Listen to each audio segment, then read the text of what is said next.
En esta noche, pues, vamos a estar hablando de primera carta de Timoteo, capítulo 1, del verso 3 al 7.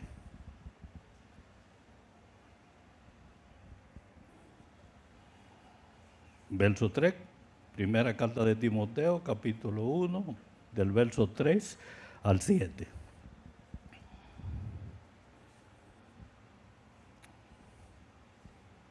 Amén. Como te rogué que te quedases en Éfeso cuando fui a Macedonia, para que mandases algunos que no enseñen diferente doctrina, ni presten atención a fábulas y genealogías interminables, que acarrean disputas más bien que edificación de Dios, que es por fe. Así te encargo ahora, pues, el propósito de este mandamiento es el amor nacido de un corazón limpio y de buena conciencia y de fe no fingida, de las cuales cosas, desviándose algunos, se apartaron a vana palabrería, queriendo ser doctores de la ley, sin entender ni lo que hablan, ni lo que afirman. Gloria a Dios. Aquí se habla de que le rogó Pablo a Timoteo que se quedara en la ciudad de Éfeso, en lo que él iba a Macedonia. Pero Pablo le hace unas advertencias. Aparte de rogarle que se quede, le hace algunas advertencias sobre la necesidad de mantener una sana doctrina. De manera que, y quiero destacar algunas de esas palabras que él había mencionado, que principalmente las que son más clave, quiero resaltar en este momento. Por ejemplo, él habla del amor, de corazón limpio, de buena conciencia, de fe no fingida, entre otras. Para Timoteo quedarse en la ciudad de Éfeso, a cargo de la iglesia de Éfeso, esto iba a representar una tentación para Timoteo.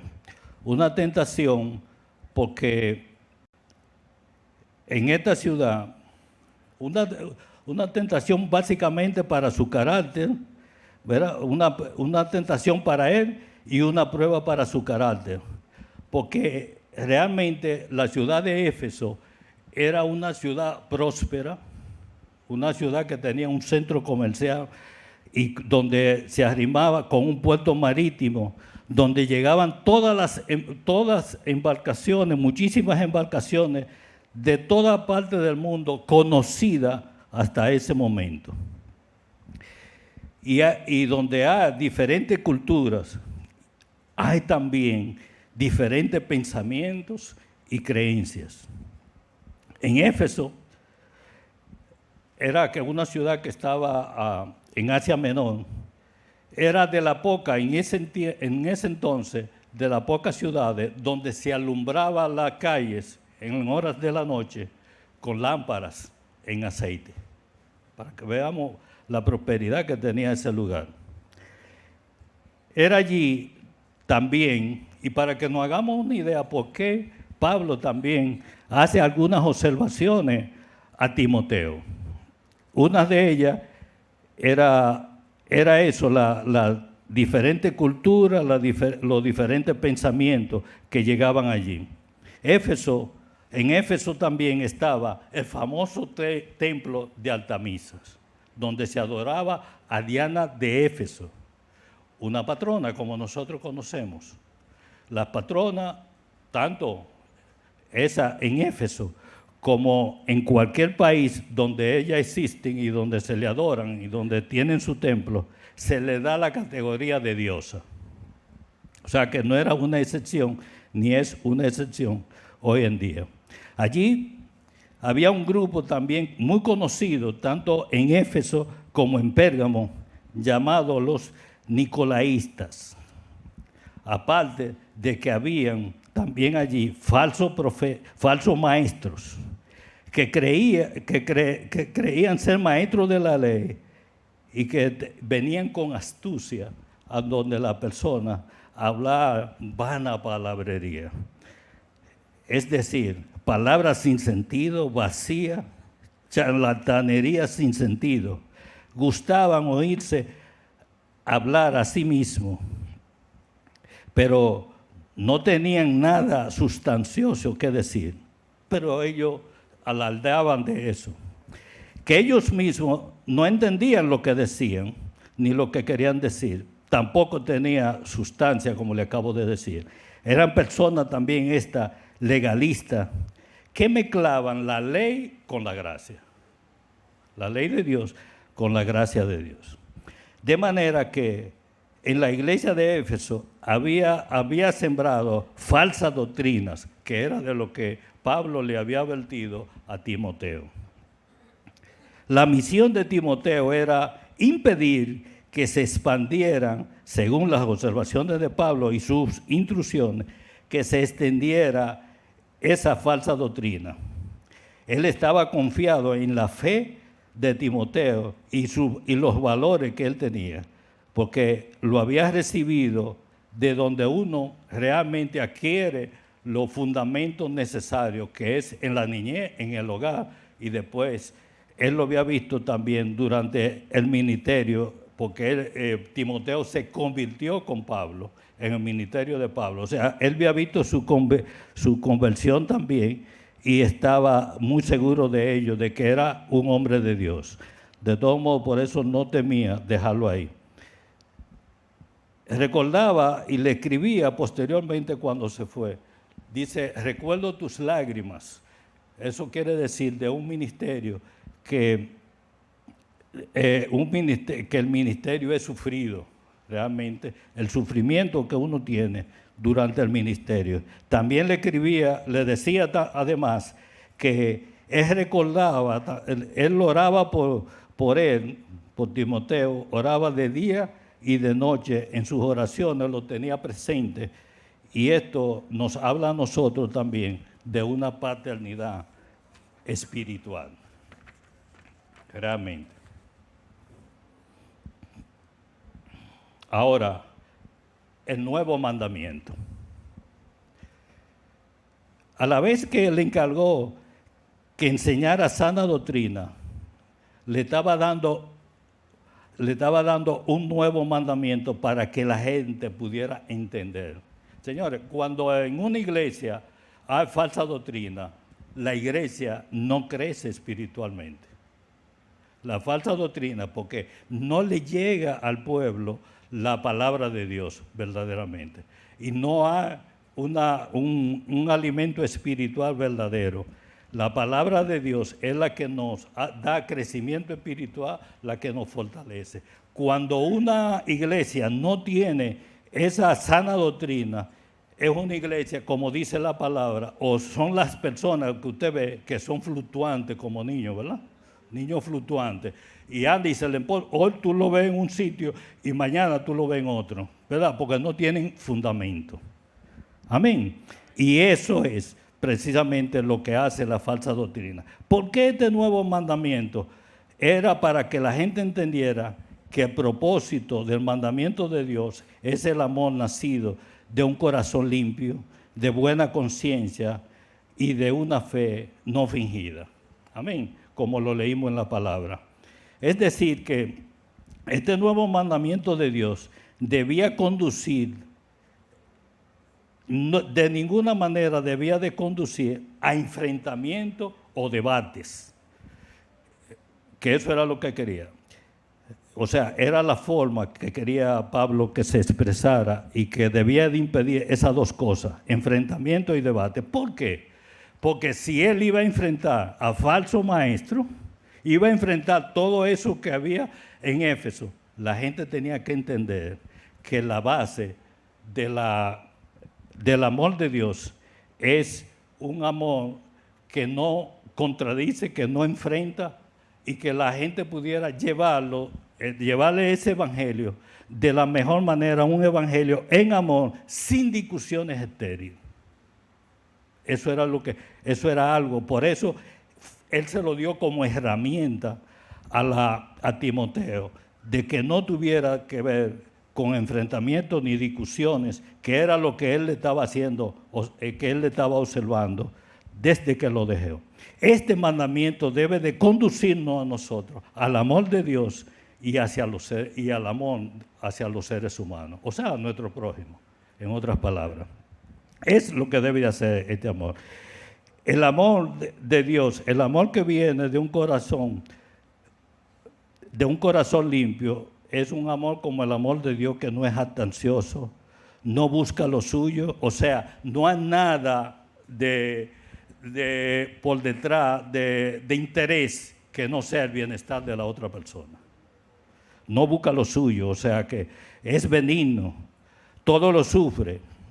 El amor de Dios no se elige, porque es Dios que nos elige a nosotros, porque Él es que nos ha elegido a nosotros en cada una de las partes. El amor de Dios, el amor por los demás, se descubre, no se elige. Amén. Usted descubre que ama a otra persona, que ama a esa persona, que ama al hermano, ¿verdad? Pero yo no lo elijo, o sea, voy a amar a aquel, voy a amar a este, voy a amar a aquello. No así, porque me convenga o no me conviene. Eso no viene de un corazón, no es un amor nacido de un corazón limpio. Esta clase de amor que yo le acabo de mencionar sí procede de un corazón limpio. Ahora, buena conciencia, y quiero extenderme un poquito más en esto, porque esto sí que es importante para cada uno de nosotros. Digo, el amor también, y llevar la palabra en amor, como este nuevo mandamiento, también es muy importante, porque no debe de ser algo impuesto, sino algo, ni tampoco debemos de enfrascarnos todavía hoy en día a discusiones que no nos lleven a ningún lado. Amén. La buena conciencia, que es lo segundo que menciona este nuevo mandamiento. Los especialistas en criminología dicen que las personas que han hecho delincuencia y cometido delicados hechos sufren por largos tiempos cargas de conciencia que no les deja vivir sus vidas. Por largo tiempo no están en paz. Viven, por más que usted ve, siempre están con un asombro, no duermen bien, tienen que están en zozobra todo el tiempo. Incluso que la familia Duarte, tengo entendido, tuvo un vecino que era sicario. Los sicarios anteriormente eran pagos por el gobierno, estaban a las órdenes de los gobiernos, principalmente los gobiernos represivos. Y ellos tuvieron un vecino que ellos lo oían voceando de la gente que él había asesinado. Voceaba durante la noche. Míralo ahí, mira a fulano. En un lugar donde vivieron, o sea, doña Eri y el pastor Jorge Duarte. Recordaron y mencionábamos también en reuniones sobre lo que esa persona pasaba. O sea que esto es realmente una alarma para cada uno de nosotros. Considerando esto, podemos decir que la fortaleza de nuestra conciencia depende tanto de la verdad como de la moral. Dos cosas básicas: la verdad y la moral. Y esta, a su vez, de la obra que hace el Espíritu Santo en nuestras vidas. Todo enfrentamiento, en algún momento, todo enfrentamiento, alguna decisión que tenemos que tomar, ponen a prueba nuestro carácter. Cuando una decisión está en conflicto con nuestro sistema de valores, lo primero que se dispara es nuestra conciencia, porque es algo que Dios ha puesto en nosotros y se dispara. O sea, inmediatamente no está como con lo que tu forma, se dispara. Eso es como una alarma. Ustedes han visto unos bombillos que uno pone en jardinería, que son algo así que cuando con los movimientos de la persona se prenden. Eso es contra los ladrones. Así mismo no hace, eso mismo no hace nuestra conciencia en forma de alarma para que nosotros nos fijemos. Sin embargo, este regalo, esta dádiva de Dios, con frecuencia es sometida a la influencia del mundo.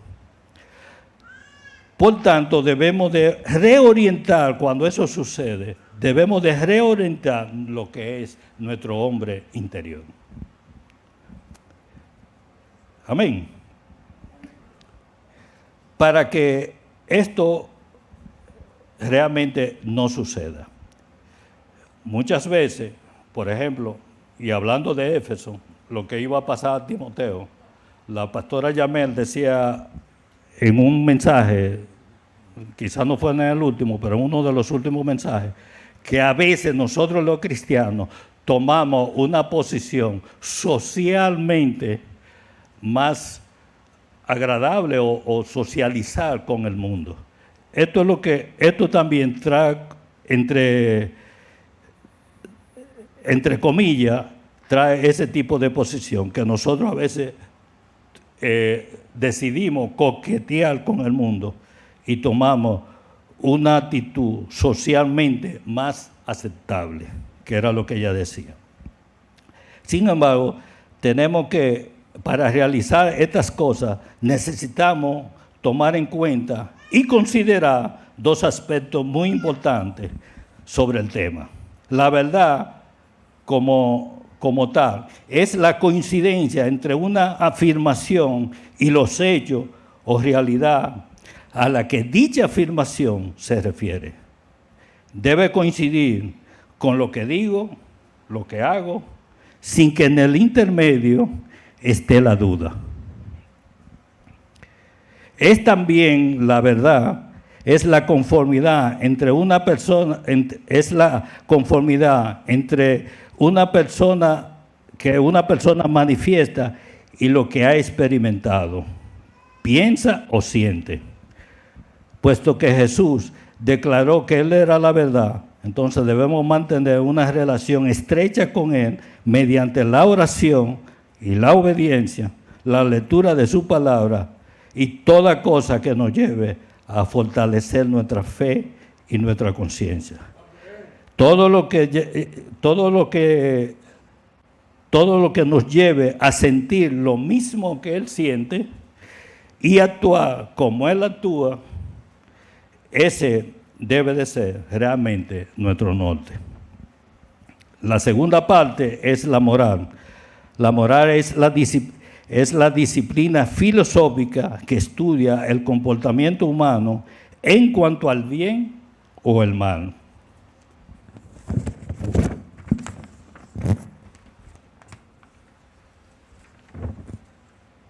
Es también la moral el conjunto de normas, creencias, valores y costumbres que dirige o guía la conducta de un grupo de personas en la sociedad.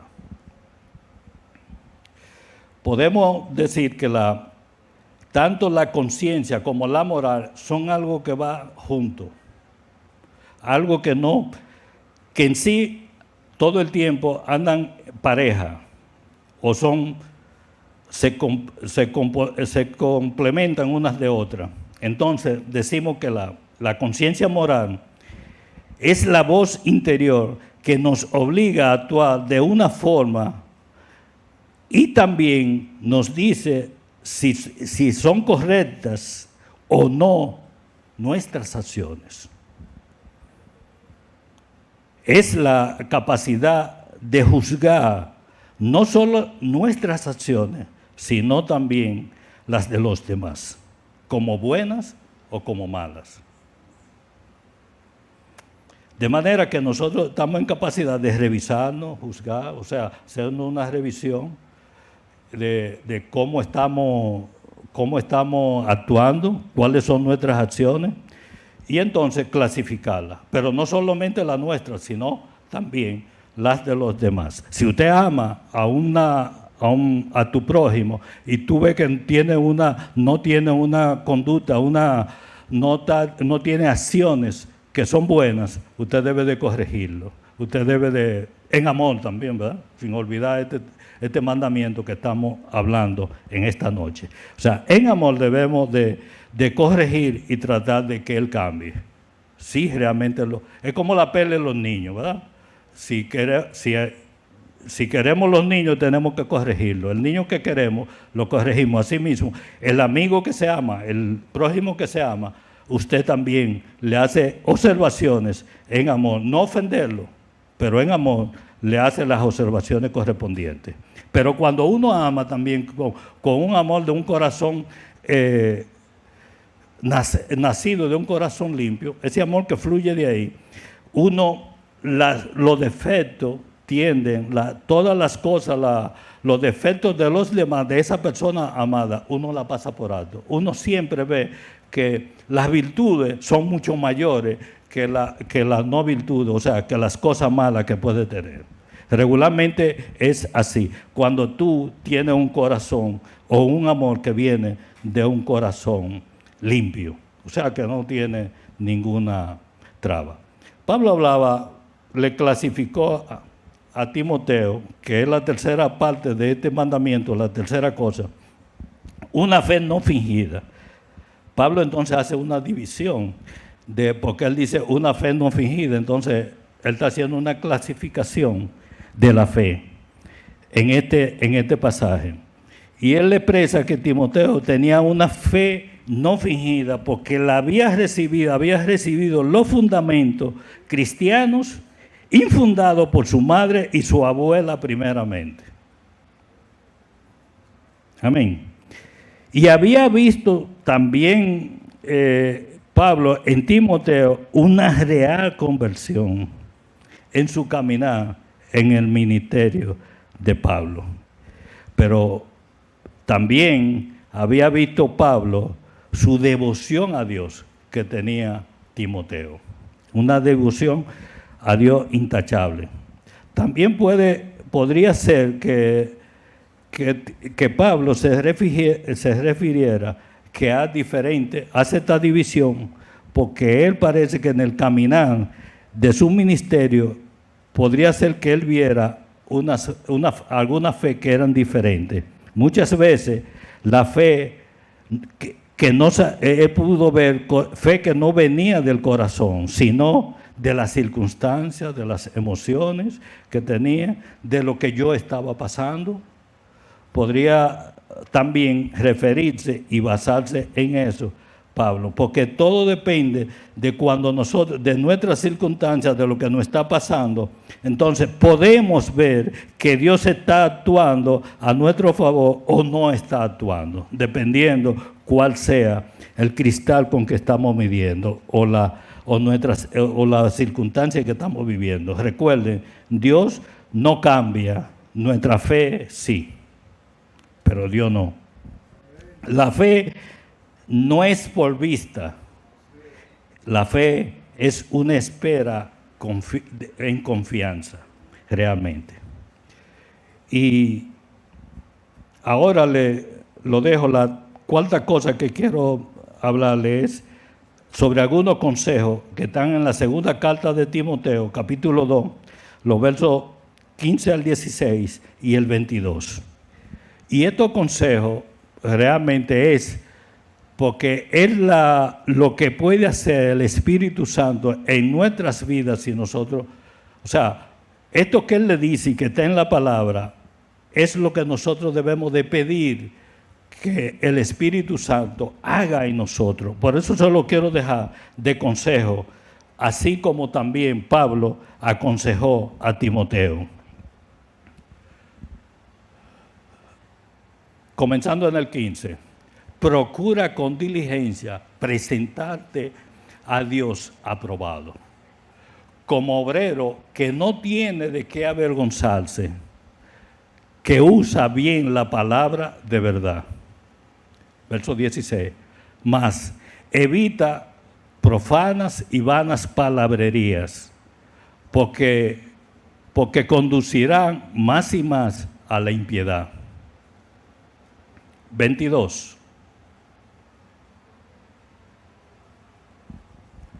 ¿Te fuiste?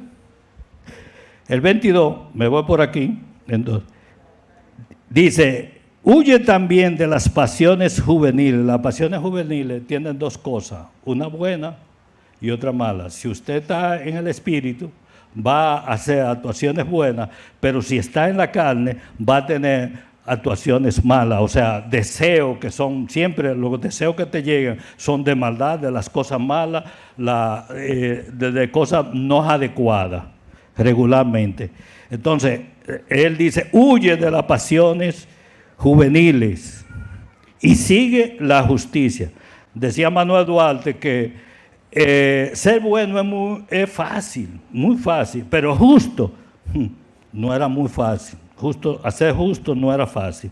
La fe sigue la justicia, la fe, el amor, la paz, y con todo lo de un corazón limpio que invoca al Señor. Ese es el consejo.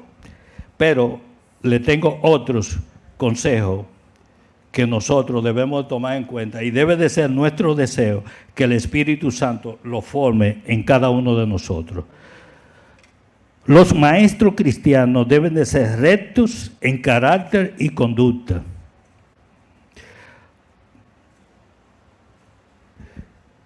Porque solamente si se mantienen puros, serán aptos para la obra del Señor.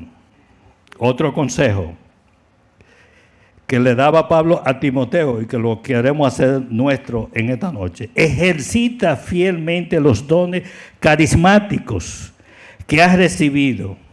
Disciplínate continuamente para emplearlo con entusiasmo y con amor.